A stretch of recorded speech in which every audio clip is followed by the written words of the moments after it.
প্রিয় ভিউয়ার্স আসসালামু আলাইকুম, welcome to my channel Samina cooking BD. সবাই কেমন আছেন? আশা করি সবাই খুব ভালো আছেন। আলহামদুলিল্লাহ আমিও ভালো আছি। পাউরুটির মালাই চপ খেতে দারুণ মজা, আর এটা তৈরি করা খুবই সহজ। আমি আজকে আপনাদের সাথে শেয়ার করব পাউরুটির মালাই চপ। আমার চ্যানেলটি যারা এখনও সাবস্ক্রাইব করেনি তাদের কাছে একটাই রিকোয়েস্ট, প্লিজ আমার চ্যানেলটি সাবস্ক্রাইব করুন। আর যদি আমার ভিডিওগুলো ভালো লাগে তাহলে ফ্যামিলি এবং ফ্রেন্ডসদের সাথে শেয়ার করুন। মালাই চপ তৈরি করার জন্য আমি প্রথমেই মালাই তৈরি করে নিব। তার জন্য আমি এখানে 1.5 কেজি পরিমাণে দুধ নিয়েছি। এখন এটা আমি জাল দিয়ে একদম ঘন করে নিব। এটা প্রথমে চুলাটা আমি হাই হিটে রেখে বলক তুলে নিব। যখন বলক চলে আসবে তখন আমি চুলা একদম লো করে রেখে দিব। এগুলোর মধ্যে বলক চলে এসেছে, এই পর্যায়ে আমি একদম চুলার আঁচটা লো করে রেখে দিব। আর চুলার আঁচটা এভাবে লো করব যেন এটা অল্প অল্প ফুটতে পারে, এবং এটা অনেকক্ষণ রেখে দিলে উপরে একটা সর পড়ে যাবে। কারণ আমি এই দুধটা জাল করে একদম ঘন করে নিব। আমি চুলার আঁচটা একদম লো করে রেখেছি। দেখুন এটা এরকম আস্তে আস্তে দুধটার মধ্যে বলক আসতেছে। আমি ঠিক এভাবে 10 থেকে 15 মিনিট জাল করে নেব, যতক্ষণ না পর্যন্ত উপরে একটি বড় আবরণ পড়ে। উপরে অনেক মোটা একটা সর পড়ে গেছে। এখন আমি এটা আবার নেড়ে চেড়ে ভেঙে দিব।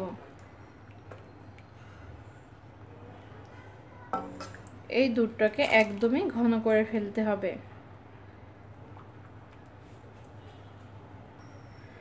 এখন আমি এখানে অ্যাড করে দিচ্ছি 1/2 কাপ চিনি। মিষ্টি খেতে পছন্দ করলে আরও বাড়িয়ে দিতে পারবেন, আর পছন্দ না করলে কমিয়ে দিতে পারবেন। এখন আমি আবার নেড়ে চেড়ে এটার মধ্যে বলক তুলে নিব এবং চুলার আঁচটা তারপরে আবার লো করে উপরে একটা সর ফেলে নিব।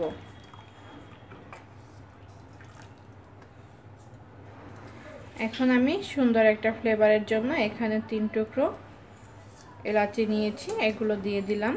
যারা পছন্দ না করে তারা এটা না দিলেও হবে।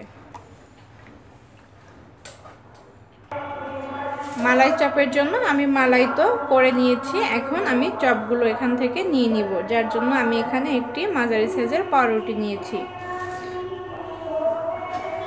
এখন আমি একটা কুকিং কাটার দিয়ে এখান থেকে কেটে নিব। আপনারা চাইলে এখানে গ্লাস বা যে কোনো ধরনের বাটি দিয়েও কেটে নিতে পারেন।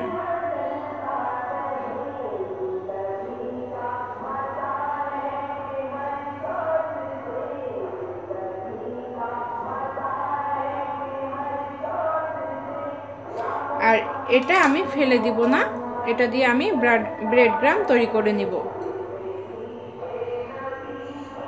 আমি আরেকটা কেটে দেখাচ্ছি।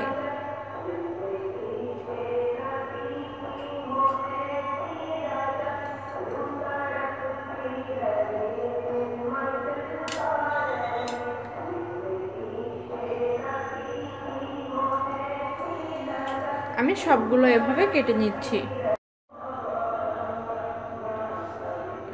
আমি এখানে সবগুলো কেটে নিয়েছি।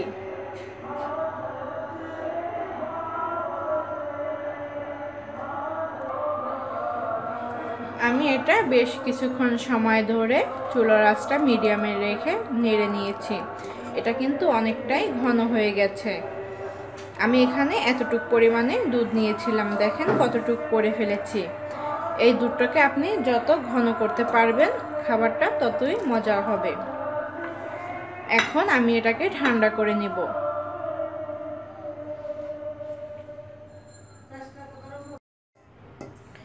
দুধ আমি ঠান্ডা করে নিয়েছি। এখন এর মধ্যে আমি এগুলোকে দিয়ে দিব। এগুলো কিন্তু দেওয়ার সাথে সাথে আপনারা সার্ভ করতে পারবেন এবং খেতে পারবেন।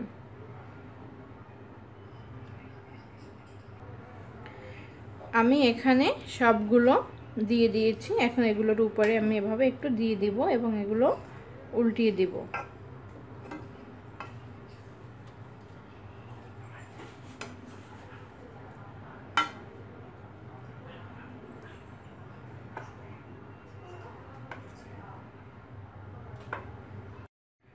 আমি সবগুলো উল্টিয়ে নিয়েছি। এখন এটা অনেকটা নরম হয়ে গেছে।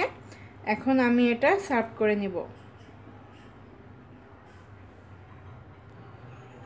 তাহলে আজকের মতো এখানেই শেষ করছি। খোদা হাফেজ।